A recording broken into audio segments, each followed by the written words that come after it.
Hello and welcome to your favorite comics YouTube channel, Cartoonist Kayfabe. My name is Jim Rugg, and I'm very excited to do this interview today with Carl Stevens, an artist I have been following for years. He burst onto the scene with a Xeric award-winning book called Guilty in the early 2000s. His books include Whatever, Lodger, Failure, The Winner, Floppy, Penny a couple of years ago about his Torty cat, one of my favorites, and one of David Sedaris' favorites. And he has a new book coming out in August, Mother Nature, with Jamie Lee Curtis and Russell Goldman. He's also done comics for The New Yorker, as well as The Village Voice and Boston Phoenix. Welcome to Cartoonist Kayfabe, Carl.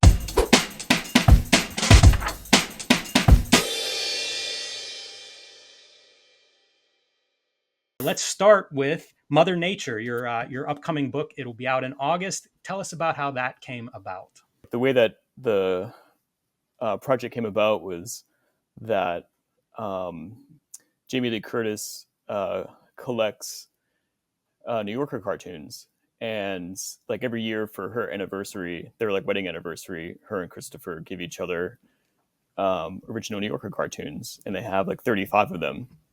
So in 2019, they selected one of mine, and it just turned out that she just wanted to be friends, and then she got like other like drawings for me, and then in the summer of 2020, she sent me this film script that she had written with Russell Goldman called Mother Nature, and I read it, and it was this really cool ecological horror story, like in the vein of like Soylent Green, those like 70s stories. And like Jamie had like had the idea since she was 19, and I read it, and it was just filled with all these great like action like set pieces, and the like message was something that had been thinking about for like a long time, doing something like about climate change, and something with that took kind of like a cold-eyed approach to it. So I wrote Jamie back and said, I think this would make an incredible graphic novel. And she's like, that's a fucking great idea. So she talked to Blumhouse, because like the script had been bought by them, and was like in production. And then Blumhouse thought it would be great to do it as a graphic novel first too. So then they found Titan, and then it was about 9 months of agents fighting back and forth, and then like I finally got working on it. But it like ended up, I mean, I was, they completely like just like left me alone. So I was able to, like design all the characters, and, just draw it all myself. I actually like hand lettered it, even though later they had made a font of my lettering, and, used that for, I guess, the translations. So, I mean, it's basically like like my adaptation of their script, and like both Jamie and Russell were very hands off, as far as like what the visuals look like. So Is you mentioned that Blumhouse has, I don't know, has optioned it or whatever. Is it actually in production? Is it slated to be a movie release in sometime soon? it is, yeah, but with the recent events with the SAG and WGA strike, I'm not sure where it stands at this point, but I know it was up until then. Yeah, So the reason I ask is I was very surprised reading it. There are lots of comic book projects out there that come with with a celebrity name above the title, yeah, and yeah, of course, yeah. the quality of those ranges a lot, as one might imagine. And I was very impressed with the quality of Mother Nature. So it did make me wonder what that adaptation process was like. Did you deviate from the script a lot? Have you adapted other material like that in the past? No, I haven't adapted anything quite like that in the past, or really anything at all. I mean, I mostly write all of my work, but yeah, I mean, they really like left me alone. I mean, like the like only, I mean, like there were notes here and there. I mean, like Jamie would send me videos of, and she like continues to do of like violent like hailstorms like out in the Midwest, and you know, um, just like little things like that. And I knew that Jamie was going to play the main antagonist, so I obviously based like Cynthia off of her. So, but yeah, other than that, it was really just up to me. So I mean, it was like quite a challenge to a like adapt somebody else's writing, and b to give it this cinematic look. But I mean, like I've been looking at a lot of um like European, like I'd been like rediscovering like my love for Mobius and like Droulet and Bernie Wrightson and that like era of like heavy metal magazine, um from like 77 to 83. And I was trying to pour like that like type of energy into it. So That's an interesting collection of influences for this. It does strike me as being more fantastic, maybe a little bit more genre like than most of the work I associate with you. Uh, mhm. Coming from like a European album influence makes a lot of sense. And we should say this work is line work, but also watercolor. And you're doing full color. You're doing the color yourself, Yeah, right? yeah, Are you coloring? Are you painting directly on the original art? I am. Yeah, yeah. It's all on the original art. It's just one piece. Like there's no like overlays at all. I mean, I'm very much like a 19th century artist when it comes down to it. It's so scary for me as somebody who also makes comics to think about going into the originals, into the line art, the hand lettering, and then adding color on top of that. It just feels like so much can go wrong in that scenario. Yeah, I mean, I like had to redraw like a few things, but I mean, it's fine. I've been at it for like well, like professionally almost 20 years now. So I mean, I feel like I've gained some like confidence in that. And I mean, because it's paint. I mean, it's actually easier to like correct than like one would think. So Have you I don't know. experimented with any of the older color comic techniques like blue line or gray line kind of art, where for people watching at home who are unfamiliar, in the 80s, a lot of, well, some comics started being painted. And the way they would do it is they would do a blue line method, which is the line art was very, very lightly printed on an artboard, then colored or painted directly on that artboard, and then the line art was put on top of it with a transparent overlay for to photograph it and reproduce it. Have you experimented with any of those kinds of processes? I haven't, and I would like to, because it seems interesting. I mean, that video that you guys did on Corbin's color technique was a real eye opener to me. Because I mean, he's someone obviously that was really like innovative in that.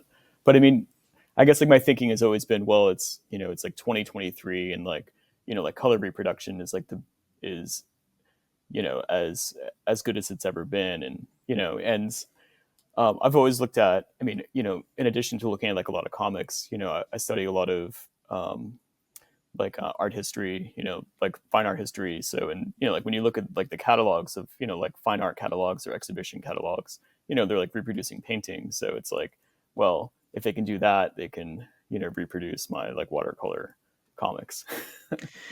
It's an exciting time to live for that that reason. We talk about it a lot on Cartoonist Kayfabe, these different techniques, but also like the tools were so limited. Like I've been making comics like you for 20 years or so, and Yeah. I think we probably both started kind of at the revolution of printing and international printing and digital file prep, and that allowed every tool to be used. We could reproduce everything very, very well at a high, the highest level, Yeah. Yeah. and that just wasn't the case historically, right? We were No, not at bound all. by heavy black ink lines and somewhat limited color palettes.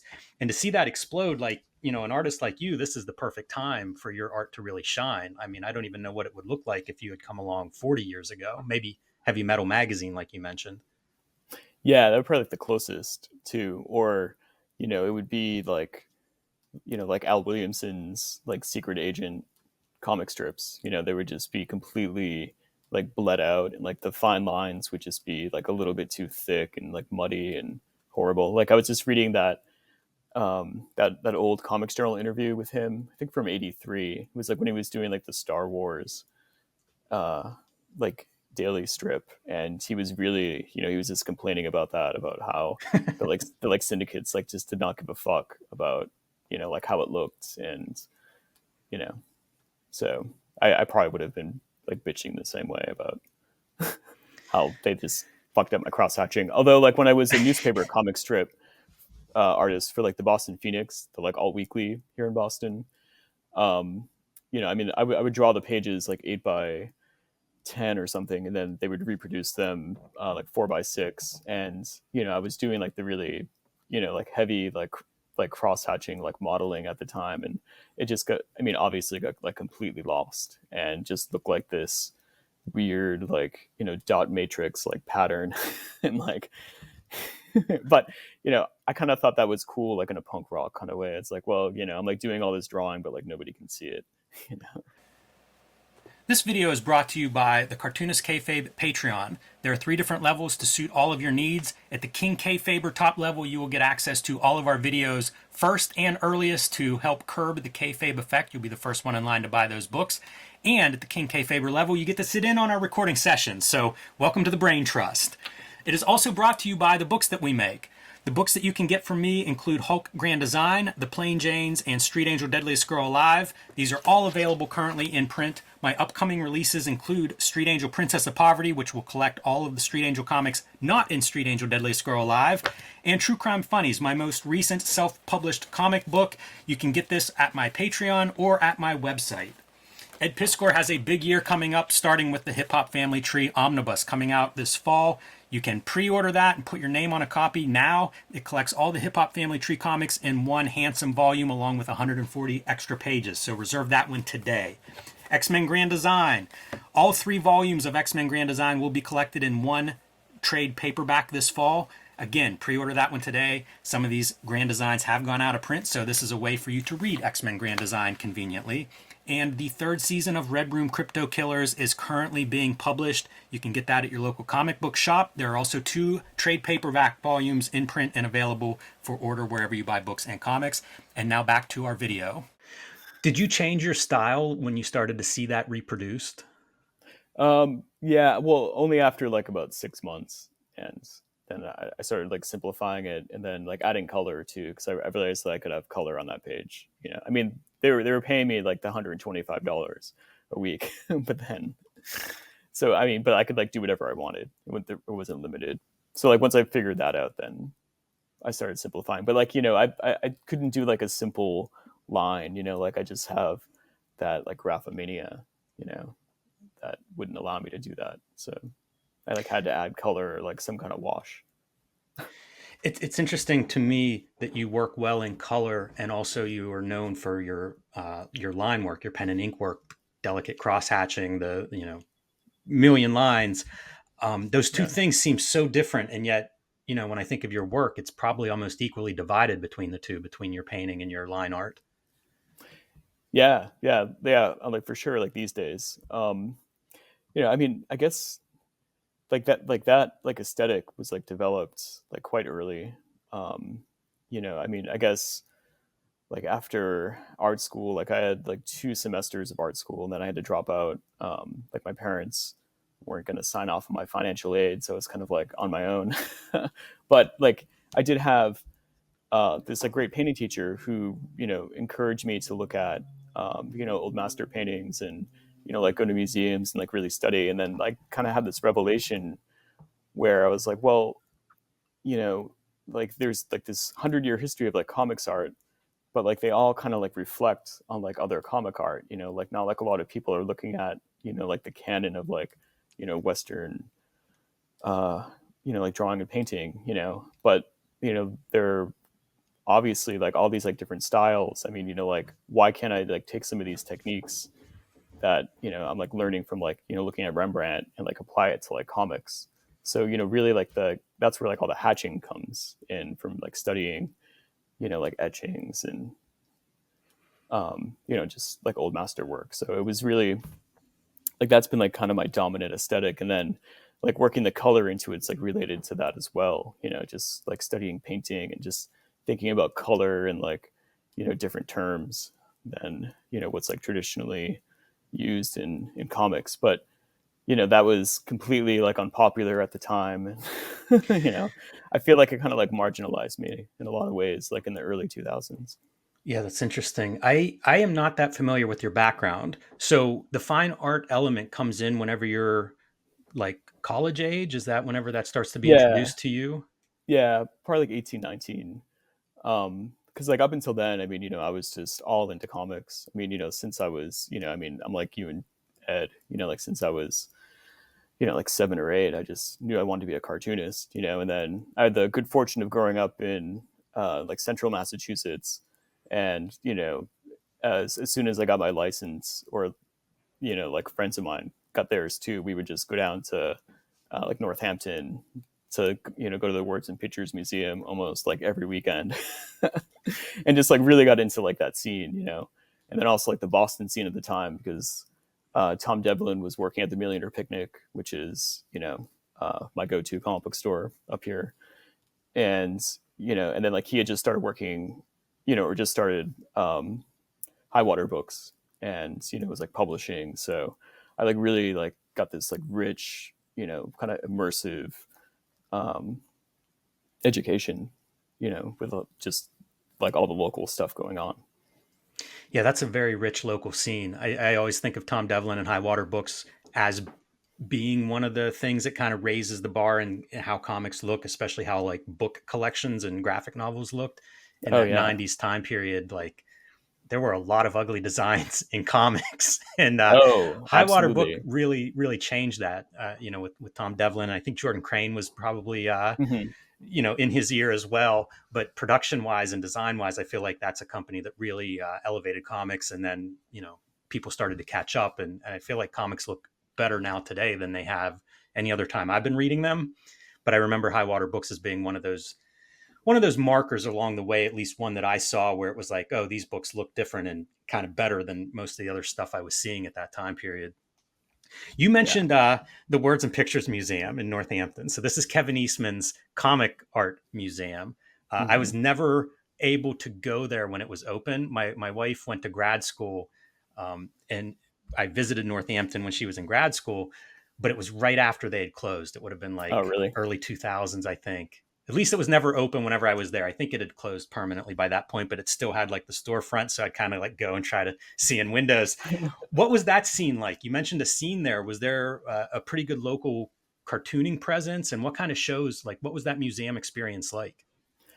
Oh, it was incredible. Yeah, I mean, it was just, well, they would have conventions too, like at the Northampton Hotel. I mean, I have like a vivid memory of one where like Bernie Wrightson was there, like tabling, and like Peter Laird was there, like they were with Jim Lawson. They had done the like Planet Racers, so I guess that was probably 97, 98.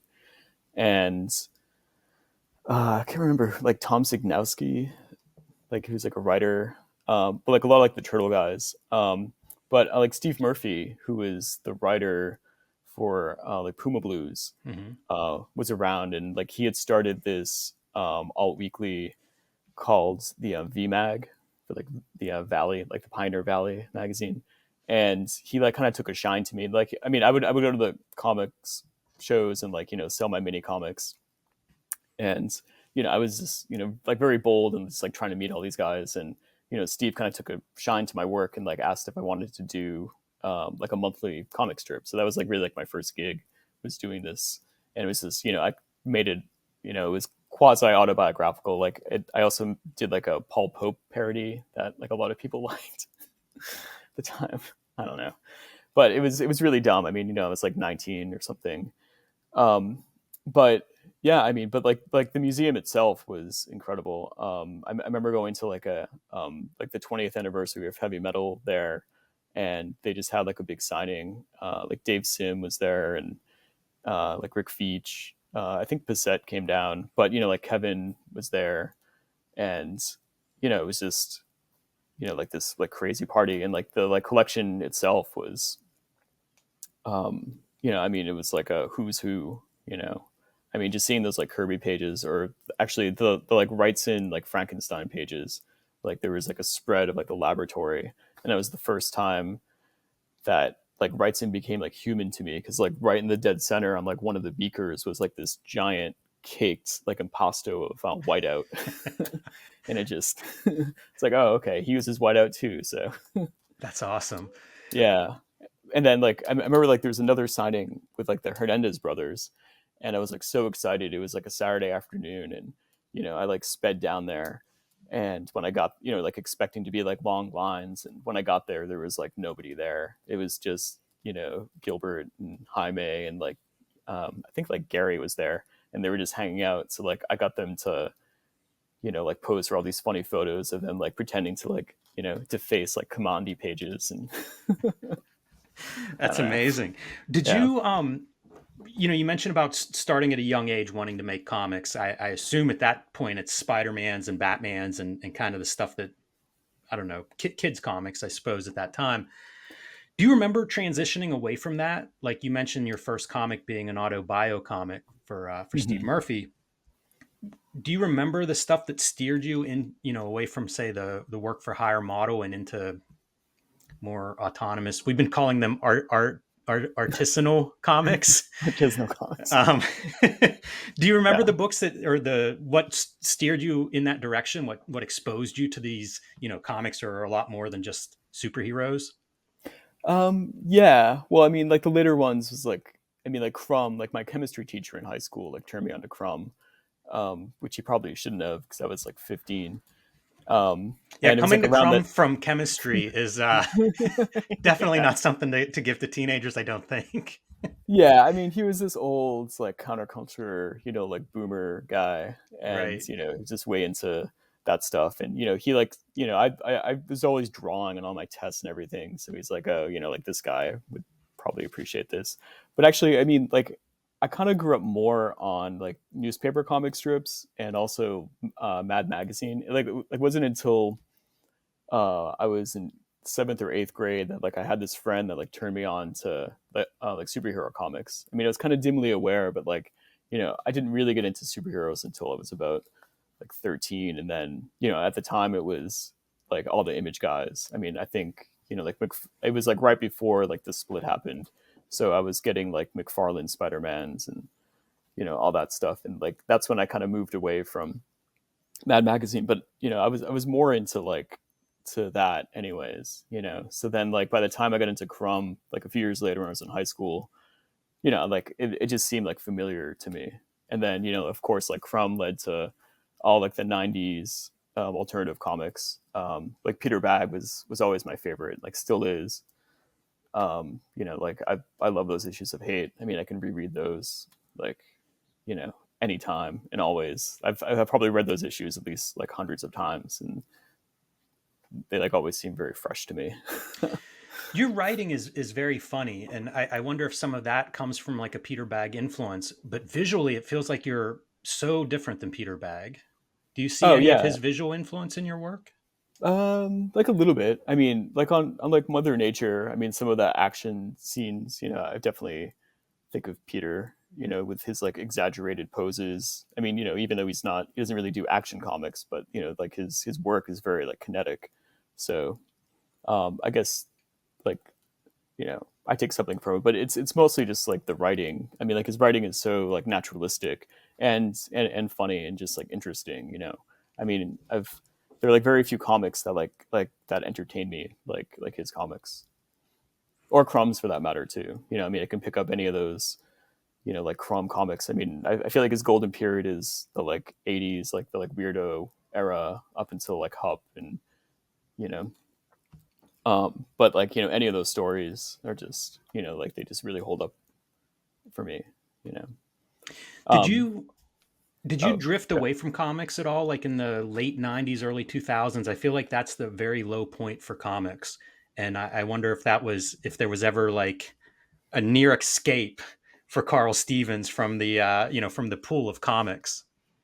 No, in fact I was like digging in, because I mean like that's really like all I wanted to do. I mean, I just had this like fever like possession that like like I didn't even care like what the marketing was. It's like I mean I was poor anyways. I was working this dumb like working class job as a security guard at an art museum, and you know um So it was like, well, I didn't really expect to make a living off of it, but like I did, just want to do it. I mean, it just was this like, vision. I mean, it's probably really stupid. I should have, figured out, a way to go back to school and become like a graphic designer or something. So, So you're working, working a day job, and you're making comics on your own, you know, in the evenings and the weekends whenever you have time. Is that kind of what's happening there in the early yeah, days?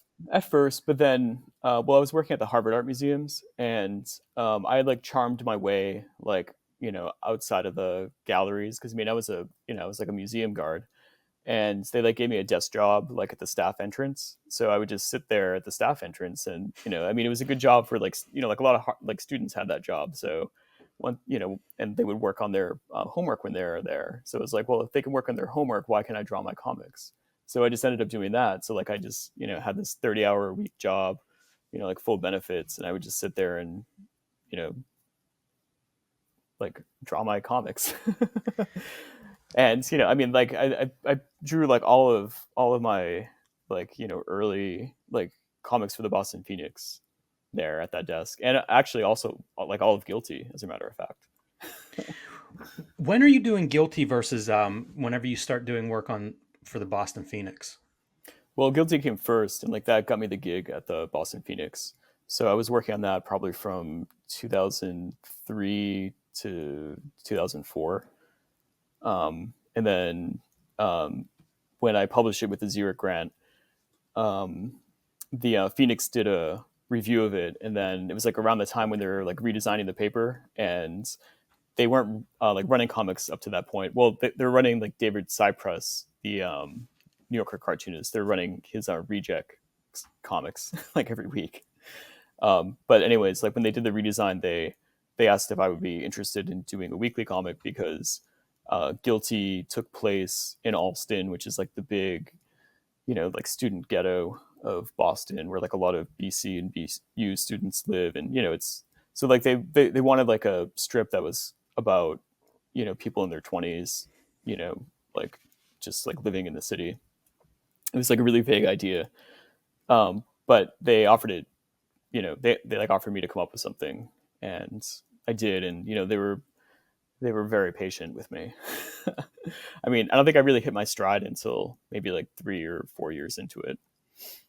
But Was I was going through like a lot of other like personal issues too. I mean, I was dealing with like alcoholism and all that. So, um, I have like a lot of bittersweet views of that period.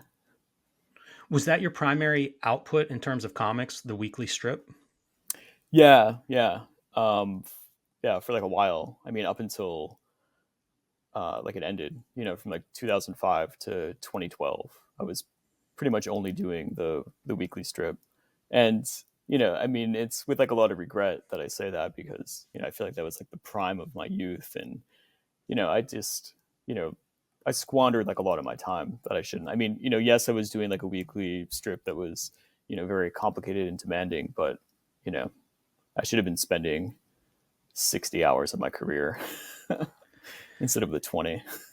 I feel like we can all look back on our lives and say that, like, I mean, what are you going to do? Yeah, I know, I know. It's a It's pretty it's good stupid. record to have created. Um, you know, we hear from so many people about that want to make comics and they struggle with time or whatever. And I always think, like, if you did one page a week, like a Sunday strip, like your alt Like a weekly, weekly, yeah. yeah, that it would add up, and it would add up quickly. And, you look at your body of work and your first several books come out of that kind of model. I think Yeah, Chris Ware kind of worked out of that model for quite a while whenever he was doing, his strips in New City, was it? Whatever the Chicago paper this is was. a this is a Chicago Reader, I think, right? Yeah. Yeah. So, like, I think there's a model there that is not widely talked about. We always, if you're coming out of superhero comics, I feel like the model we grew up with was a page a day. But, Yeah. I don't know that you look at those old superhero comics necessarily and go, oh, yeah, look at the quality that comes out of that page a day model. So Yeah, I, I I know. I think It's that true. that weekly is pretty interesting. And I mean, like, did you try to syndicate that strip like with other alt weekly papers or anything? Was that part of your plan? No, I didn't, and like that's part of the regret is that I like should have. I remember talking to Keith Knight at the time, and like he had this whole like system about like sending photocopies to like other newspapers and like getting it syndicated. And I mean, I always meant to, but I was just like a dumb kid and like couldn't get my shit together to do it. I mean, like there was a stipulation with the Phoenix that I mean, I could do that, but because they were paying me more than what they would normally pay for like a syndicated strip, like they would have to publish like the new one first, but then like other papers would have to be like a week behind or something. So I don't know, but yeah, I probably should have tried to, but I feel like at the time like it kind of had like a tag too that I was just it was like a Boston like centric. I mean, although like I thought that there wasn't really anything that particularly Boston in the strips themselves. I thought they were, you know, like more broad than that. They were just about young people like drinking too much. Yeah, that seems pretty universal. Yeah. Not even sure that's limited to the US. No, not at all. Yeah. But I don't know. Like I had like a weird like hang up about that it was, people just thought it was too Boston and I couldn't understand why. So you got to live somewhere. Yeah, really. And I feel like Boston has a pretty big imprint pop culturally throughout our world, throughout America. So I don't know that that would be holding anything back. I'm trying to think of like Goodwill Hunting time period, and you might have been able to ride that wave as well of like everybody loves Yeah, Boston. Check it out. I guess. Although, I mean, like that part of Boston I find really like ugly and dumb, like dated. I mean, like there's so much more to the city than, the like Wahlberg, like meatheads and all that. I mean, I mean that's such like a relic from the past, you know. And I was just trying to do something different. But yeah, I mean, I know what you're saying. Although like now I've been like writing this like New England like gothic horror story. I'm like leaning into the genre more. So like I if I can get this next book off the ground, it's going to be my ultimate statement about Boston. But And it's a horror book. oh So yeah, it's going to be perfect. very very violent. So Let's talk about your process a little bit. How do you write your comics? well these days I've been writing with well like this horror story that I'm working on. I'm like writing with a friend of mine who is a writer and has been known as like a film critic. His name's Jake Mulligan. And I brought him in because he's really good at structure and like understands story, which I feel like was always kind of like my weak point. Um, but I mean, I feel like I'm good at dialogue and like, coming up with like an overall like idea structure. But, as far as like the nitty gritty of like, what scene needs to go where, I feel like I needed to bring somebody in. But, but it's evolved. Like we've been working together for the past couple months and it's really, you know, in this organic way become more of a like give and take. So, so he's coming, he like usually comes over like, for about 6 hours, like during the day. And we just keep like regular work hours, just, like just hammer out the script. So, I mean, that's how I'm writing like these days. Whereas, before it was like the same as everyone else. I just, kind of sit alone, in my apartment and just stare at the blank piece of paper. Do you keep a journal or a sketchbook that you Yeah, yeah. record ideas Hmm. as they come? Yeah. Yeah. I mean, I have like two or three sketchbooks that are always going. Was that pressure having a weekly deadline? Yeah. Yeah. It was horrible. But, it was really like, just trying to come up with something. I mean, and then like later with like the New Yorker cartoons, just submitting like 5 to 10 of those every week, was even more pressure. Um, and um, yeah, I mean, but I feel like by then I had, fine tuned like that skill of like, meeting deadlines like a lot.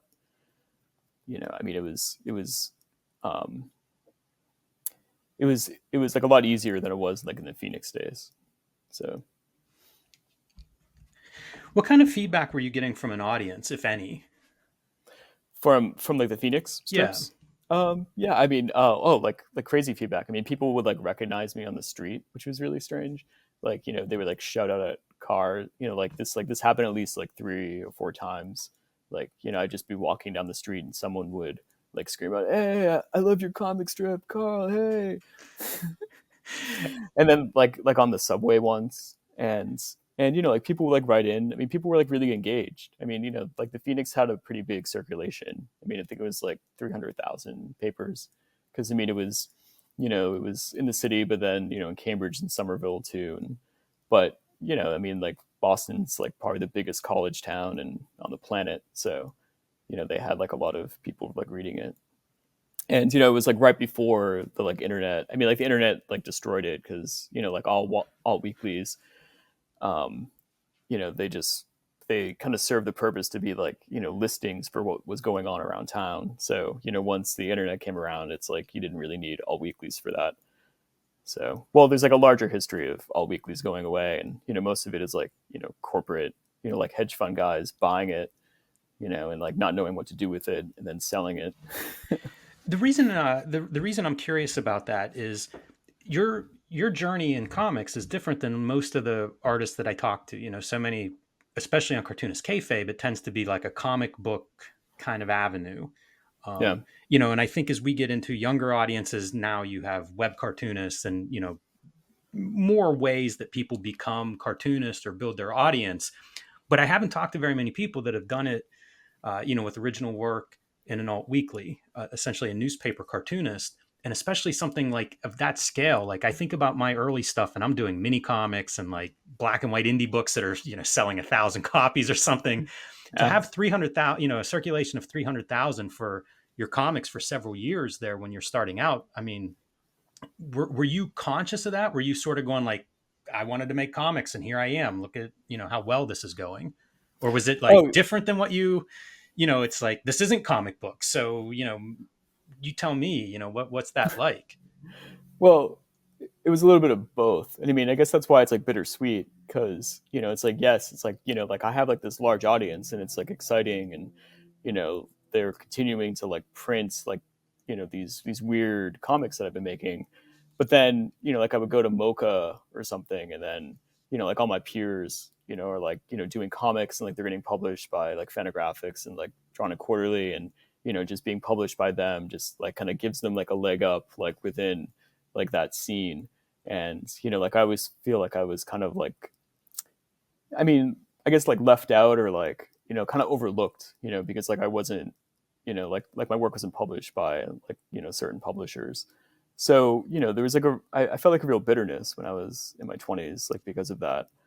But I mean, I like got over it. So I mean, it was like one hand, like I was happy to be published by like a paper that like paid me like a weekly rate, even though it was a pittance, but also had that circulation. But in like the larger world of comics, like I felt like I wasn't getting anywhere. So it just kind of it created this weird like dichotomy in my brain that you know made me feel like an outsider, even though I was being published you know in this sort of like mainstream avenue. Do you feel like you made changes in your approach to making comics in order to steer your career in a different direction? um no, I mean, I don't know. I mean, I've always just kind of done what I've wanted to do in like a lot of ways. Like when I started doing Penny, like in the Village Voice, I guess that's the first time where I really like thought about that. Like doing something that was more like popular. Um, and like that was an accident too. I mean, that was like through Tom Spurgeon. Like I just got an email randomly in like 2016 or something, saying that like he had been tasked with being like an agent for the Village Voice to like find like all weekly cartoonists, because the Voice was going to start publishing cartoonists again. And there were like two positions, and they like paid like $1,000 a page. And he asked if I would be interested, and I was like, yeah, fucking course I would be. So so I like pitched them like an idea, and I like went down there and like met with him. But like the idea was kind of like almost similar to what I was doing with the Phoenix. It was just about young people living in Brooklyn, and like I like lived in New York for a couple of years, and it was this kind of like, they like weren't really that into it. I mean, kind of. I mean, but they were like throwing out like ideas to me, like, oh, like we like want it to be like the heart of Juliet Jones, but like now, So like, I don't even know what that would mean now. yeah, Like yeah, yeah, I know. So I had no idea. So I try to come up with what they thought that meant, and but anyways, but they were rejecting it, and then they said, give us something that that's like has more mainstream, or they even said something that like that I'm like women would read. I was like, so I like turned to my wife. I was like, what would women read? And she's like, just do something about the cat. So like that's how Penny got started. But it was like a really strange meeting. But like they really liked Penny. So and then I just got into that because I mean that was like a genre that I'd always kind of been interested in. Like I'd done like a few animal strips for like the Phoenix, and I like really enjoyed it. So so this is Penny for everybody playing at home. If you're not familiar with this, it's a beautiful collection that Chronicle put out, full color and absolutely stunning art. Really shows off Carl's artwork a lot. You mentioned that it's an animal strip, and obviously Penny is the star.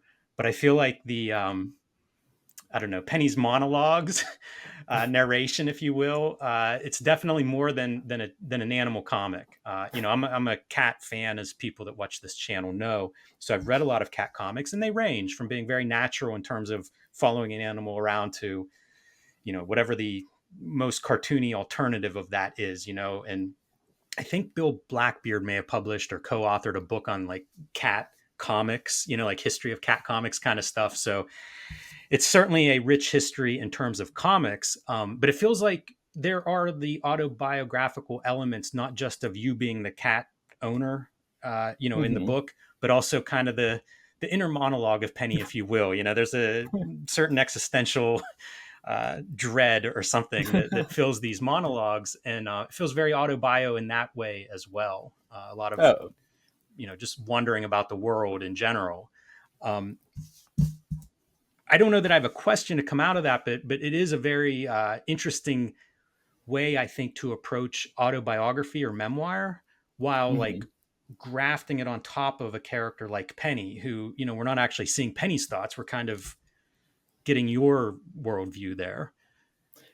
Yeah, I mean, well, like any bad parent, I'm like trying to like imprint like my own like toxic personality, on my uh, you know, um cat children. I like really hate it when people say Right. that. Yeah, no, I mean, that's I mean, you're completely right. I mean, like that's where it comes from. I mean, I would just write down all my, you know, sophomoric like dumb thoughts, and like, like turn it like, and then like say like, like how would like Penny say this? Like I would start with like something that I was like feeling that day, and then, try to, you know, like tart it up and like make it more uh like funny and like, like dark. And but yeah, I mean like it like really all comes from, like my own angst like that day. So, and I mean it just seemed like like like a fun way, because I mean if like it had been me saying the things that Penny was saying, it would just be completely insufferable, like somehow making it like a cat just makes it easier. Yeah, there's a real I went through my alt 90s comics fandom, and it seemed like we all read Yummy Fur and then wanted Yeah, to do autobio comics. And you're absolutely. exactly Yeah, right. It's what we call the navel gazing, right? Where yeah. and especially for, a 20 something white guy, it's just kind of like I don't Who the fuck I, cares? right, exactly. Like I've read it 5,000 times, and it's Yeah. so fresh whenever you graft it onto a cat, and it kind of I don't know. It's an interesting way to sort of recontextualize these ideas that probably we all have and we all deal with going through life, but somehow putting them onto a cat character almost gives them a fresh coat, a different point of view, a different worldview. One of the strips that stands out to me is Penny escaping. Yeah. For whatever reason, my cats love running for an open door. Oh, really? They're Yeah. indoor cats all the time. Like it's not like we've kidnapped them from some great outdoor life, but Yeah. they often will end up running for that open door. And so I could identify with Penny escaping. It's almost like an impulse that these creatures have, like whatever the wildness inside of them is. And Yeah. it's not a great experience in this story. What Penny experiences whenever she gets out into the wide world, it smells bad. There's threats of violence. It's hard to find Yeah. food. It's not great whenever she's out there. And you eventually find her, you and your wife, and bring her home safely. And she reluctantly has to admit, well, here I am back in prison, but I guess it's the good Right. life, sitting on the blankets and it's warm and there's food and everything. And it feels so much like, oh yeah, this is us, modern man speaking here, uh, Oh yeah. Yeah. longing for something that we don't actually want, but That's right. romanticizing it along the way. That's right. The grass is always greener. Yes, yeah. So Penny has done well. I feel like you are working on a sequel, which you've Yeah. announced, right? I'm not. Well, yeah. I mean, I've been working on it. Well, I have about I have like a lot of it done. But I mean, there's an interesting thing with Penny. Um, so like initially, it didn't sell that well for like Chronicle standards. But then I met David Sedaris like at a signing because like my wife is a big fan and like we went to go see. I mean, I am too. I've like read his essays, but I mean, Alex is like a huge fan. So we like went to go see him, and then we waited in line. And because I can't stop fucking networking, when we got to the line, I mean, I was just gonna let her talk to him, because but he was distracted, and then or like time was running out. But like since I can't stop, networking, I was like, oh David, like I'm in the New Yorker too. He's like, oh really? He's like, oh, it's like I'm gonna write your name down. So like we like chatted, and then he like wrote something nice in our book. But like Alex didn't get to talk to him at all. And afterwards I was just so apologetic. I'm like, I'm sorry, like I don't know how, but I'm gonna make this up to you. And she's like, yeah, right, okay, whatever. I'm over it. But then like the next day I get a DM on Instagram from David Sedaris, and he's like, I didn't realize you were the same guy that wrote and drew Penny. I bought that um, at this bookstore when I was in Provincetown last year, and like I loved it. It was like my favorite book of the year. And I was like, oh, that's fantastic. So I sent him an original because like I'd realized there was a panel of Alex like reading one of his books in Penny. So like I sent him that page, and he was like really grateful. He wrote me this, like nice little postcard, where he compared Penny to Madame Bovary. He said like she was one of the great like literary figures. And so it's like, oh, great, like David Sedaris, fan. And then like 3 months later, he emails me and says, every time I go out on a book tour, I always, bring along somebody else's book. And for my fall 22 tour, I want to bring Penny. So it's like, oh my, like this is like the chance of a lifetime. This like major American author wants to take, my book on tour with him. So I tell Chronicle, they're excited. And they said, David said he could probably sell between 50 and 100 per stop, and he was doing 47 stops. And so Chronicle's like, yeah, like we have enough in stock. But it turns out they didn't. They only had, like 600, and like they only printed up 6,000, which was crazy to me. But anyways, long story short, they didn't like reprint in time. So like once David started doing his tour, he was selling like 100 copies like per stop, and it just kept getting higher and higher. So they did like a small reprint, and then like that sold out. So so like all the shops were just like sold out like for the tour. Like they only had like about 100, like 200 copies, and they would just sell out within the first hour. And his signings go for like 8 hours, because he would like literally get up there and like hold Penny and say that, like anyone who like has a cat or like has a friend with a cat, will like want to buy this book. It's, like genius, and like, saying all this shit for like 15 minutes. And then, I mean, like really like selling it, so like people like, and it was like around, like the holidays too. So I like met up with him in like Seattle and Portland, only the last two stops. And like the Seattle shop had 175 copies of Penny, and like they sold out within like a half hour or something. So I was just like sitting next to David, as he's signing for 8 hours, and then people like apologizing how they couldn't get copies. So it was a whole fucking thing. So like like it should have sold like 10 times more than it did. you know so then anyways, so Man, I feel like like this is one of those. This is such a cartoonist story. Like yeah, the stars finally align, and the yeah, product is not available. yeah, exactly. And I mean, yeah, it got like worse too, because then, but like after the like after the tour, like David, like we had breakfast together, and he was like saying, like whatever you do next, I'm gonna talk to my editor at Little Brown, whether it's the Penny sequel or like whatever you want to do, and we'll like get them to publish it, because it's really like horrible what like Chronicle did. So I like did that, because like I had like the Penny sequel all ready to pitch, because I'd pitched it to Chronicle earlier, and like they had rejected it because like the sales, like pre Sedaris, like the sales weren't what they were expecting. So we pitched it to Little Brown, but then like wasn't quite for them. And but then like I guess like the editor had moved to Chronicle, and then like my agent was like, well, do you want to, like we're like not going back to Chronicle because the way they treated you before. I was like, well, but they're like different editors, because like my editor on Penny had left, like I'm not sure why. So but like she was gone. So then I thought, well, maybe it's like a clean slate, we can go to them again. So we like pitched it again, and like they still rejected it. So anyway, so like now I just have it, and I'm just kind of like working on it, and I'm just like weighing my options about whether or not to do it.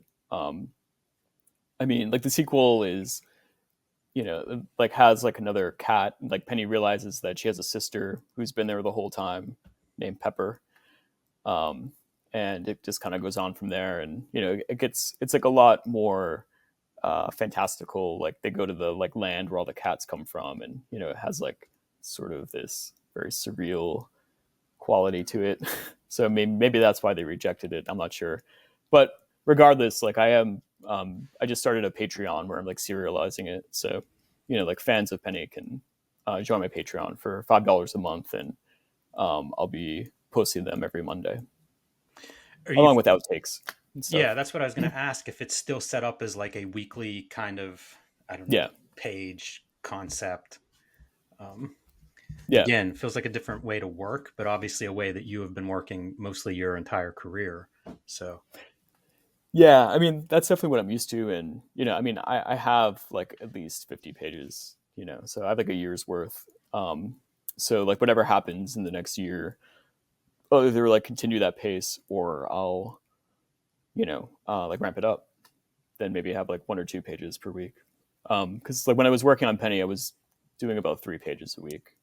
So yeah, it feels like with the current, I don't know, social media tools that are available to us. I think of them as distribution tools in a lot of ways. That idea of doing a weekly strip, a daily strip, some sort of strip kind of delivery rather than comic book or even like graphic novel, it just makes so much sense now because of how long it takes to generate 100 or 200 pages of material.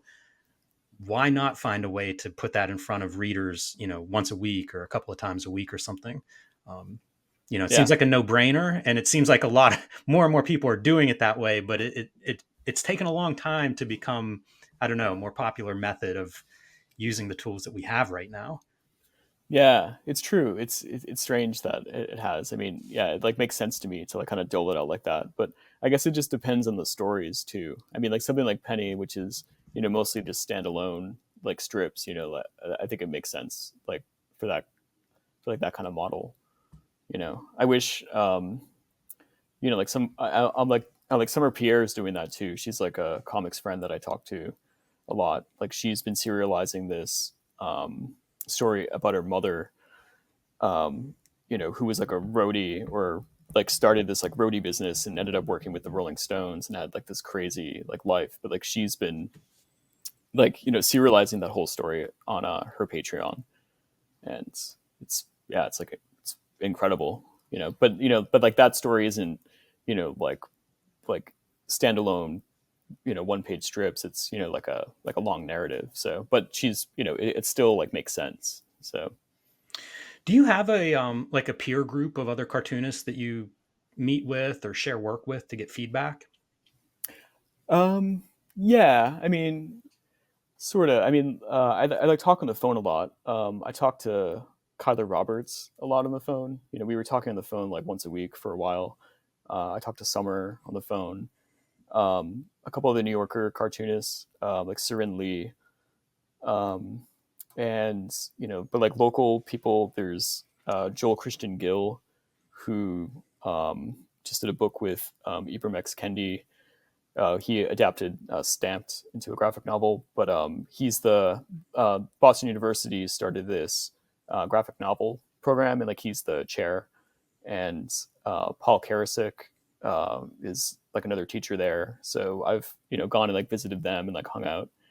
Um, and like Dave Ortega is another cartoonist that's local, and like Raul the Third, he's a like YA cartoonist, but he's in Somerville, and we like see each other. I mean, there's Mice now, which is the Massachusetts Independent Comics Expo.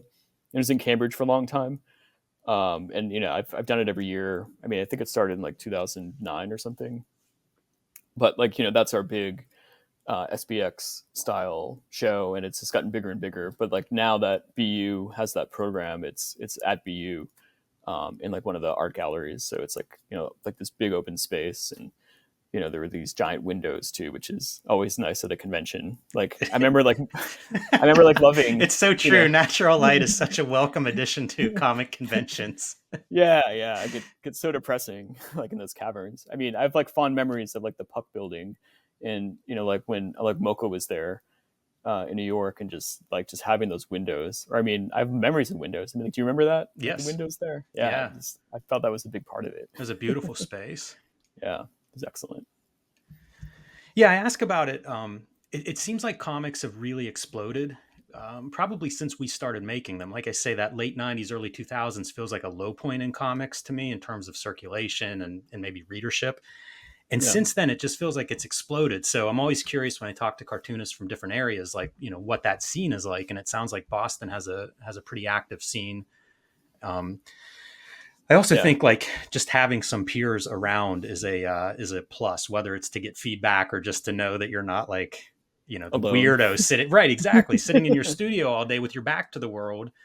It can be a very disconnected existence if you're if you don't take measures to avoid that kind of disconnect. Yeah, for sure. I mean, I've I always kind of had like a little side gig. I mean, I went back to being a museum guard like in 2013, like after I stopped drinking and really hit rock bottom, and like was broke. So I like had that, and like I kept that for like 7 years. Like I quit like after the pandemic, but I mean, at least that like got me out of the house, and I was able to like just socialize with people. But it was the same thing too as like Harvard. I like charmed my way into getting a desk job and was able to draw my comics. I mean, I did most of Penny and like The Winner and parts of Mother Nature on it, like while I was working there. That's really interesting. But I yeah, always joke with various cartoonist friends too. Like whenever you have that job, hmm security guard, something along those lines, where you're at a desk but you have some free time, like you're the yeah. professional cartoonist, right? You're getting an hourly wage and sitting there drawing comics. Oh yeah. I mean, like and they even. I mean, it was a small museum. It was the Isabella Stewart Garden Museum, which is famous for uh, their heist, ironically. Yes. So, but yeah, but I mean, like I got to be friends with like all the curators and everyone there. So I was kind of like the house. I was the house artist, and like they even hired me to do some work for one of their shows. So they like have this like Botticelli painting that's a triptych that tells the story of Lucretia in like 3 panels.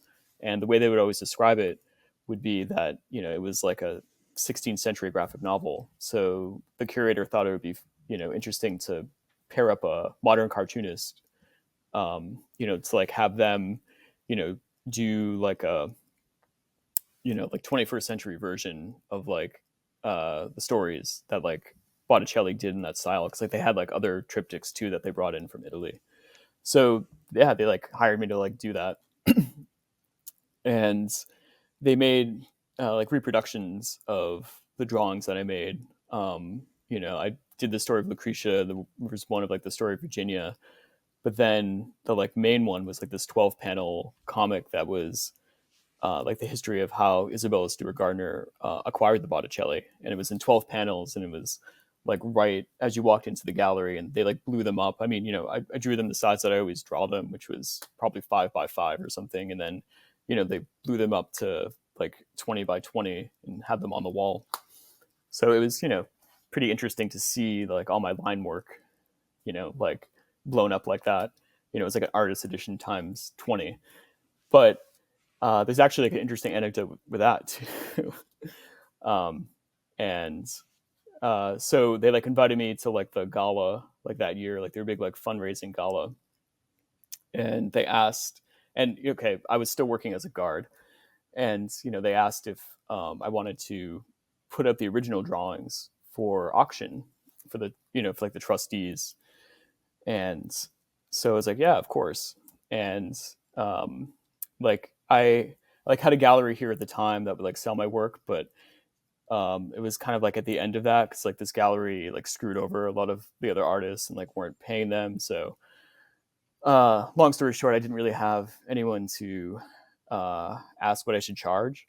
So they were like, well, you can either take a percentage of what it'll be auctioned for, or we can just give you like, we'll just buy them like flat out. So I like did the math. It's like, well, 12 pages, I'd probably sell them for like, at the time, like $1,000 a page. So, $2,000, because I figured like no one was going to bid on my work. And I didn't think to like ask what they were going to start the auction at. So, I'm working there, and like the day before the gala, I like see, one of the women from development, laying out all the auction cards, and it says original Carl Stevens ink drawings, starting bid $25,000. So I'm like, already that's like 10%, and like, the way that like the gallery system works, it's like, half, like you take half. So Alex and I go to the gala that night, and, they're like announcing the, the like bidding for the auction, and, like all the other things. And then the auction closes, and then like the head of development comes running up to me. She's like, oh my God, Carl, I can't believe how much your drawings went for. I was like, how much? She's like, oh, I shouldn't say. I was like, just tell me. She's like, $200,000. Wow. And I was like, if I had taken like, Yes. if I had said to the head of finance, like, usually the split is half, like I would have had like 100 grand. And then, of course I'm just like this, like, pet artist. And then like the next day I'm like back at the security desk, like checking IDs. That feels like almost a graphic novel's worth of events added to your character. I know, man. Yeah. It was a lesson, always seek advice. That is a very good lesson. I was curious what the lesson was going to be, and that is a good one. That is one I think we all could benefit from. If you're dealing with rich people, like they're like not, just some asshole at the convention wanting to buy your original for $200. Wow. Well, let's pivot a tiny bit.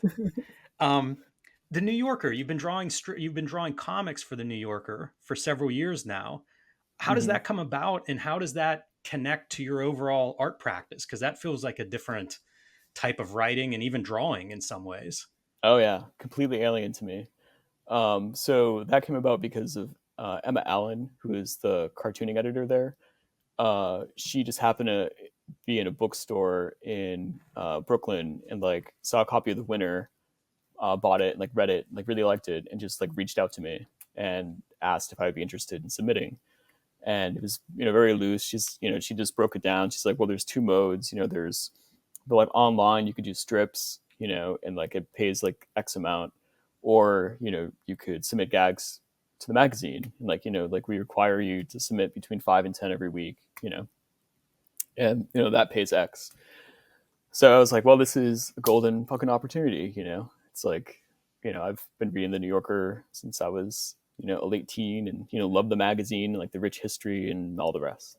So I just started submitting. I just started like trying my hand at it, and she was really like sweet in the beginning, and like just would like give me feedback about like what I should change, um, and just kind of pointing me into just like getting that like rhythm right, because there's like a certain type of gag that like they buy, and it's very like elusive to me. I mean, people like Roz, Chast, and like Liana, like seem to have this like sixth sense for it, but it's very difficult for like me. Do you ever talk to Um, them about that sixth sense? Like, do they have a clear in their head? Do they have a clear understanding, or something they're aiming for? Because it does um, feel like that elusive quality is something I've heard other New Yorker cartoonists or people who are submitting to the New Yorker. I've heard other people describe it that way.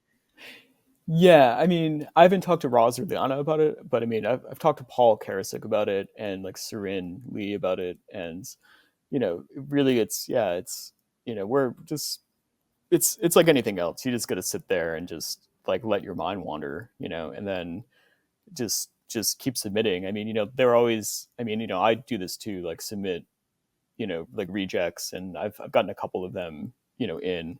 So it's really just.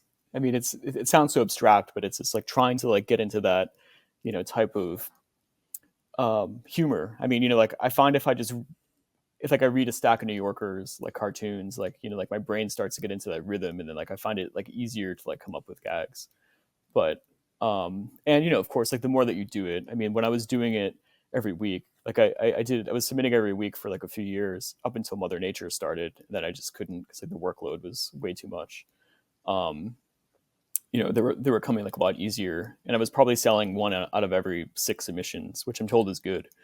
But it's crazy, like just like the amount of work that goes into it. But on the flip side, it's I mean, that's what led to Mother Nature. I mean, like had I not been in the New Yorker, Jamie wouldn't have seen it, and then like this would have never happened. And same with like David too. Like just having that like connection to the New Yorker, you know like really helps. So I mean, I mean, like these days I haven't been submitting as much as I have. I'm still like kind of coming down from like finishing Mother Nature, but I have been submitting covers, and like fingers crossed on like one of them. So It feels like the next logical step in yeah, yeah. I mean, it's just I've I've really just been. I mean, I've been looking at like Norman Rockwell a lot recently, because there was this great drawing show that was at the Norman Rockwell Museum this past autumn, and it just has really gotten me thinking about like telling stories through like a single image, And I've also just been wanting to get back into oil painting again, so I figured, why not? Like, why not try to do that in addition to the comics work? Well, that brings us to another piece. I'm interested sort of in, I don't know, I guess personal health, but I'm always curious like how artists and freelancers balance work and life, and I wonder what your schedule, like what's a week look like? You seem to have quite a few different directions that you work in. How much Hmm. do you schedule that? How much, do you have a rigid schedule? Like I what's your do. week look like? I do. And at this point, my wife will be rolling her eyes because she hates it when I talk about our routine. But it's like a pretty, like, it's really rigid. So like we get up at like 5 in the morning, and we like both run 5 miles. Then we do transcendental meditation. We've been doing that for almost 10 years now. So well, we like do that first. We'll like meditate 20 minutes, then we'll run, we'll come back, and get ready for the day. And then she works at Cambridge Health Alliance. She's a social worker. Like she works with kids. So like she'll go to her horribly stressful job, at 7:30, and then I'll just start work. And I do schedule it out like week to week. Now that I'm like writing this new book, like Jake will come over at 10, but from 7:30 to 10, I'll like lately I've been working on like whatever it is that I have burning. So like now it's like a New Yorker cover that I'm working on, and then stuff for the Penny Patreon. And then Jake will come over at 10, and then like we'll like write till 4 or 5, and then I'll make dinner, spend time with Alex, and then that's just my day. I mean, like when I was working on Mother Nature, the same thing in the morning, and then I just work on Mother Nature from 7:30 till like, a break around it's like noon or 1, and then I would just, take a walk. I mean, like we live in like downtown Boston, like by the water. So, like the like Boston Common's like a 15-minute walk. So I would like, walk down to the common or just like walk around the harbor and just, read or, go to the Millionaire Picnic, just something just like, kill an hour or two and then come back and like do some more work and make dinner. And then if I didn't hit like the marks that I needed to hit that day, I would, work into the evening. And I mean, it was really hard on Alex. I mean, I always try to keep weekends free, just so we have time to spend with each other. Um, but yeah, there were definitely periods when I was working on Mother Nature where I was working like on the weekend, and I just, felt bad about that. I mean, I really believe that I need to, have, non-drawing time. I mean, if like but like I do feel like I have that like natural inclination that like if I didn't have Alex, I would just be this weird like shut in, like I would, work probably just all day and, maybe like leave the house once, but I would just become like a hermit, and like work through the weekends, which is bad. So I mean, it's good that I'm exercising and meditating and all that crap. Have you always been It's into keeping me running? healthy. No. I mean, I did like in high school. Like my father was really into sports, and I have two brothers, and they were better at sports. But he like encouraged us to uh, at least do like track, and so like I did track when I was in high school, but then as soon as I like moved out, I just did not exercise again until I was like 32, until like I met Alex. So, but I really swear by it. I mean, I feel like it like saved my life like in like a lot of ways. I mean, it was definitely good. Like after I like quit drinking, like gave me something else to be addicted to, and just kind of kept me like on schedule. And I feel like I have less aches and pains like because of it. Like a lot of my friends are like the same age, like have a lot of back pain, and I've been lucky thus far. And I don't know. I mean, people tell me it's because of the exercise. So, are you still running? No, I'm in the worst shape of my life. Really? I should be running, but no, I'm not. Not in any regularity at the moment, unfortunately. But I'm with Yeah. you on the exercise thing. I do think that it's really imperative for cartoonists to develop good habits because, like you say, these pains do come up, and anything you can do to combat that is going to, I think, improve your ability to make art.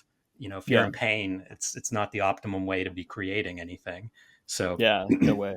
yeah, Yeah. I feel like exercise, nutrition, all of these things we should have, I don't know, bigger conversations about in regards to people who want to dedicate their life to sitting in a chair and drawing. Like this will help you sit in that chair longer. So yeah, I think Yeah. there's a lot we It's could be true. doing there.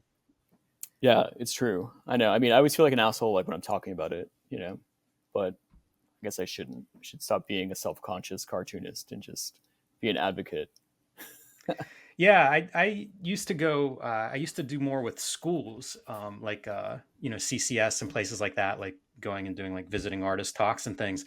And I would always like mention that because like whenever you're 20, you can eat whatever you want. You Oh can, yeah, of course. you can have the worst habits in the world, but those years go by quickly. And, if you don't change them, it certainly, I assume, shortens your prime. So, Yeah.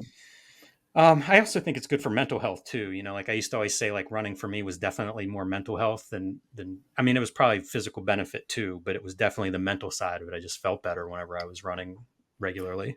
Oh yeah, yeah, for sure. I mean, like you know, like if like I don't, I mean, like we have a skip day because like we're not that masochistic, but like on that skip day is always like my worst day for like drawing because my like head is just kind of like in a cloud, like I'm not as like sharp as I normally am, but you know, so I just drink more coffee.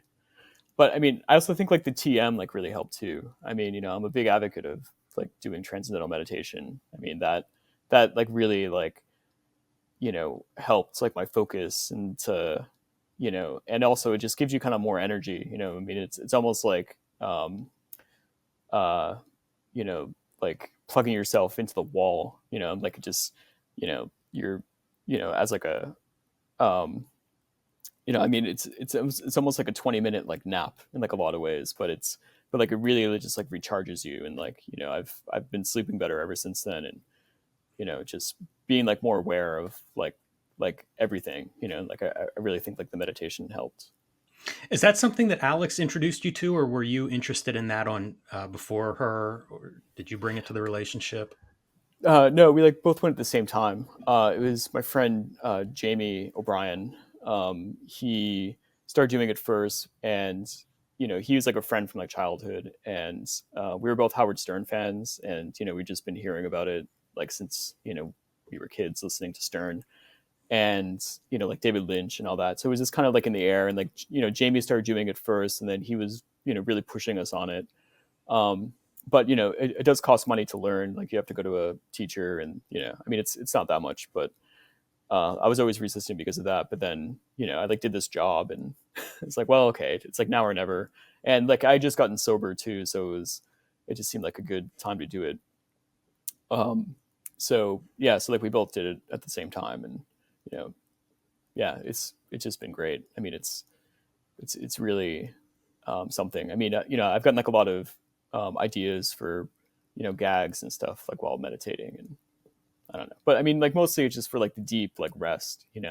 Really you just um, just kind of go into this like trance state, and like your brain just kind of like sleeps. It's like really something. All right. I that's almost everything I have, but I did want to double back and talk about your drawing and kind of something in your art that stands out to me. So, for people watching this, you're a very detailed, your art is very detailed, it's very natural. Are you using photographs? Are you using models? Like how are you building some of these images? Yeah, both. I mean, I was always taught to use like references to look at and draw. I've always found it strange that like comic artists like kind of like feel bad about that, or like there's like a stigma. But I mean, I've always thought that drawing like wasn't a contest to see who has the best memory.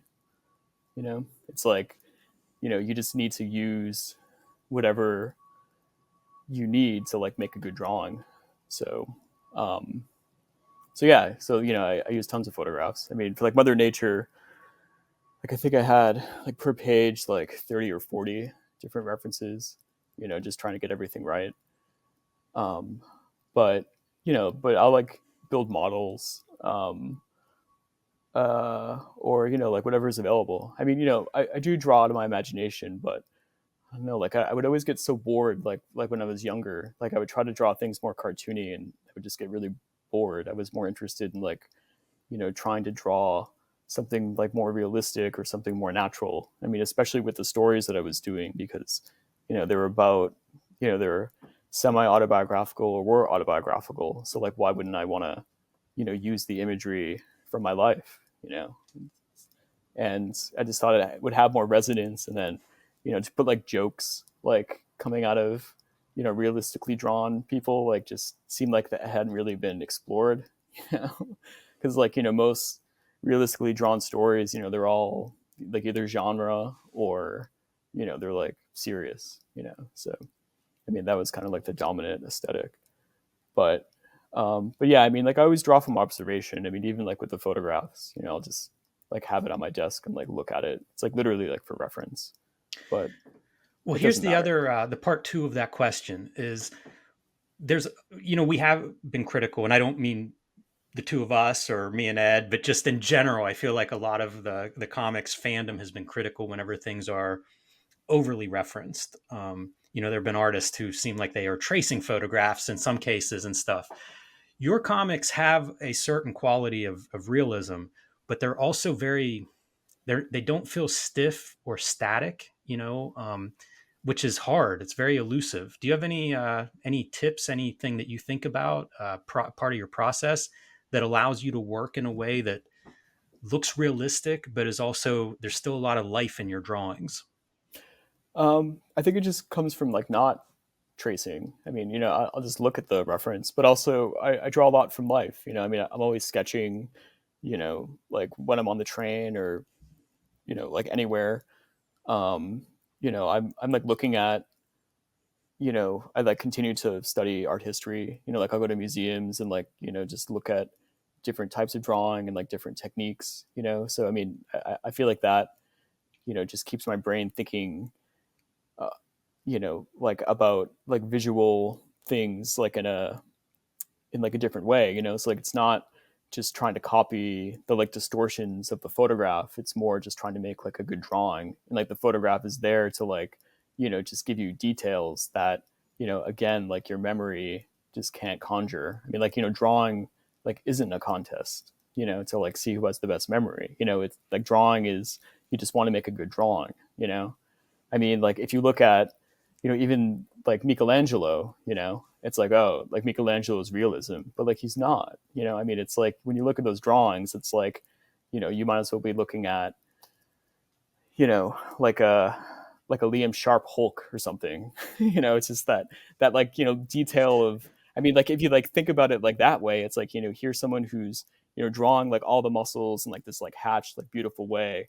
It's like, why not study like Michelangelo for that, and like, you'll like learn something like from the technique, and like, it just won't be, so limited. I mean, I feel like artists who draw in a realistic style that, trace photos are just like limiting themselves to like only looking at, like I don't know what, but like they're not looking at art, and like you can see it. So I feel like just having like a bigger like visual vocabulary will, like stop that stiffness. That's a really great insight. It's amazing that that's not something I've heard from every single artist. Whenever I've read an interview with any comic book artist, I feel like that would be good advice, and it never comes up. That idea of like, study art history, go to a museum and study these Yeah. artists as I mean, opposed to just yeah, magazines and comics. yeah, exactly. I mean, there's like a rich history. I mean, like the whole fucking 20th century was about exaggeration. It's like there's the German expressionists. I mean, like if you draw in a cartoony style, like look at fucking Otto Dix or like, Max Beckmann, or like, Ernst like Kirchner. I mean, it's like this like rich history of like European and like American like art. I mean, in Japanese art, I mean, it's just like right there, and like there's just so much like that like you can learn from that can like translate over. I mean, just because it's not, panel to panel and like, it's published by like Marvel or DC or something, doesn't mean it should not be studied. And like on the flip side too, I mean, even if you're doing like art comics, I mean, it would seem like a natural thing to like just be looking at, art. Yeah, Anyway, it maybe I'm definitely a seems snob. obvious, but Yeah. like I say, it's not something that I've heard talked about very much by comic book professionals. So glad to hear you bring it up here. Um, Karl, this has been great. I'm excited to catch up with you finally. I feel like I've been reading your work for a long time, so this has been awesome. Is there anything that we haven't covered that we should have gotten to? Um, no. Well, I mean, I guess, yeah, I guess that's it. um, Did you want to go down that 90s rabbit hole and start talking early image favorites? I mean, of course, yeah, yeah. I love Todd McFarlane. I mean, I'm like going to San Diego this year, and he's going to be there, and I'm like more scared of like meeting him than I am of like anyone else, just because he just looms so large, like within like my like adolescent like psyche. I mean, I like bought that Spider-Man artist edition and like one of the Spawn Vaults editions, and even though I feel like my style has like moved way beyond that, it's just, I still get that like thrill of like looking at it, and like I just want to like capture that in a bottle. I mean, especially for this like next project that I'm doing, which is like, it's a full on like horror comic, and I don't know, there's just something about it. But yeah, I mean, I mean, he was the favorite, but of course, Jim Lee and like Liefeld and It's yeah. been interesting with doing Cartoonist Kayfabe going back through like the Wizard magazines because I Hmm. think, I always remember like Jim Lee X Men, 8 million copies, and, Rob Liefeld X Force, 5 million copies. And in Yeah. my head, I always remember them as being these massive sellers. But going Right. through like Image first, 3 or 4 years, I think we've covered, McFarlane is like outsells everybody. Like he Yeah. is so number one in terms of like commercial success, outside of the gimmick covers, which inflate the numbers. And I feel Right. like history, because he kind of moves away from comics and does other stuff, I don't know if history remembers that or not, but man, the first half of the 90s, it was like he was the number one guy and then Oh yeah, everybody else was number two and below. It yeah, wasn't, it wasn't a tie at the top. yeah. It's kind of interesting. I also think it's interesting that you cite McFarlane based on, I don't know what your pen tools are for drawing, but I know like McFarlane's pretty famously talked about the Hunt 102 as being like his his pen for inking a lot, and it looks like that's what you're holding up right now. Yeah, So it's that's kind of what I cool to use, look my at friend. you two as being Hunt 102 masters, and yet your art is so different between the two of you. Yeah, I got interested in other things. Yeah, for sure. But I mean, it's still interesting to think like you guys have that commonality in terms of tools. oh Uh, yeah, I mean, as soon as I found out like what he was using to get those lines, I like begged my mother to like take me to the art supply store, and I like bought one, and I like didn't look back, So I mean, that was like 1991 or something, So I've been using a Hunt 102 like every day for the past 32 years. wow, Just fucking crazy. that's I awesome. mean, so I mean, I've like tried to use other pen nibs. Oh, actually, like Guilty was drawn with a Hunt 107, but everything else has been a Hunt 102 or a brush. I mean, I've been doing more brush inking. Like the more that I've looked at like Williamson again and like Alex Raymond, um, you know, just trying to step on my brush game. But at like some point, I would like to do a book that's like fully painted. I mean, like that was like the other thing from the '90s too. Like when like Alex Ross came on the scene, that was like a big deal for me. And I always wanted to do like an Alex Ross comic that was like also like an indie comic. That was just like I mean, indie meaning like a story just about people. Like a non like superhero like realistic comic. And um, so like something like fully painted. I mean, I guess I've like kind of done that with the books, but I mean, I don't know. I have a vision of something that's just like all color and like painted like that. That you know, I don't know. I mean, I've experimented, but it is hard to get away. Like the closer that you get to like the photography, the like harder it is. So I don't know. I mean, I would like to find that balance someday to be able to make like just a fully painted comic that doesn't like look stiff or weird. But I don't know. Maybe I won't get to it. Yeah, and you don't consider Mother Nature or Penny that way because there is some line art. The line, yeah. Although, I mean, I guess it is like the closest I've come. I mean, I guess I just want to get rid of the line someday, but like how that looks, I just haven't decided yet. So I don't know. I'm sorry. I'm like being vague about it. It's the future of the art that you make. Like who's to say what that's Yeah, going to be? It makes me think of yeah, somebody like a Drew Friedman though, that comes from a hmm very tight pen and ink style and has kind of moved away from that to fully painted work. So there's definitely some yeah, models out there for you to look at in terms of other yeah, people that have gone that direction. yeah. It's true. Yeah, we'll see. I mean, it just depends on the story. I mean, I am really into like genre right now, and I've been talking about Jake with Jake, my co-writer, about doing like like another genre book after this one, and I don't know, like I've if I could plot out the next 10 years, I think I would like to do that. Like at least do like 3 to 5 books that were all of a genre type. So, so this like fully painted, you know, graphic novel like love story might have to wait. Bring back the romance comics. Yeah, I mean, I have been working on a romance comic that I like really want to do. Um, that I mean, I've been like fully written, but it would be like 300 pages, and I don't know. I mean, it's just, I mean, like money is such like a weird point right now. Like as I'm getting like more success, it's still like I need to like sell something that's more like commercial, and I feel like I can't quite take that step yet. So unless I go back to the museum, but I've gotten so used to just not working that I don't want to do that anymore. Yeah, I think you ruin yourself for employment at some point. I don't know when that is, but I can't imagine going back to a 9 to 5. I think I would Yeah, be very bad at that. this point in my Yeah, life. But yeah, same. It's really sad, scary, I scary. don't know if that's sad, right? It means you've been living off of comics, so it's kind of great on one hand. Yeah, I know, but like just to not be able to. Yeah, I know. You're right. It's it's good. I guess I say sad because you just becoming like unemployable just seems like scary somehow. It's just like, just kind of floating like, by the seat of your pants. I don't know. It's definitely a weird existence. Yeah. It's not. I often think that with friends that aren't in comics, is just Hmm. like what I do is so different than what they do. In terms of not having a boss or not having a place that you're punching into and out of, and it's Yeah. different. But It is different. Yeah. And it's like hard, I think, for people to like really understand it, you know. Um yeah, I guess that's why you just gotta hang around artists all the time. yeah, that's right. That's the solution. Well, Karl, this has been fantastic. Thank you so much for your time and for the comics that you make.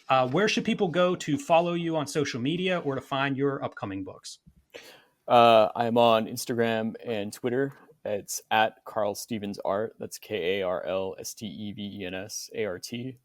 And I also have a Patreon where I'm serializing the sequel to Penny, called Pepper. And that's Patreon/PennyComics666. Um, and yeah, I guess that's it. Like Mother Nature is coming out August 8th from Titan Comics, and we'll be debuting it at San Diego Comic Con this year, which is Friday, actually. And it'll be my first time going to San Diego, and to go with an A-list celebrity actor should be something. I have no idea what to expect. So Yeah, I think that show's going to be strange this year, maybe, but it that is, probably makes yeah. it better. Yeah, yeah, for sure. I mean, like Russell like texted me. Russell Goldman, the co-writer of Mother Nature, said that um, you know it was his fault that like the like strike happened. So like now we're like the biggest panel at San Diego because like all the other like Hollywood people have like pulled out. So and luckily since this is just a graphic novel, it's okay for Jamie and Russell to promote it. Yeah, wow. Well, you know what? I say that this is going to be a strange one, but like I think every Comic Con might be strange. Yeah, So you'll be in good company, I'm sure, no matter what. And maybe it'll be more focused on comics this year. People often complain about that. So I hope you have a great time there. I hope you run into Todd thanks, Jim. McFarlane and it goes Yeah, me too. smoothly. And everybody follow Karl Stevens at his social media. And Karl, have a great day. You too. Thanks, Jim. Thank you.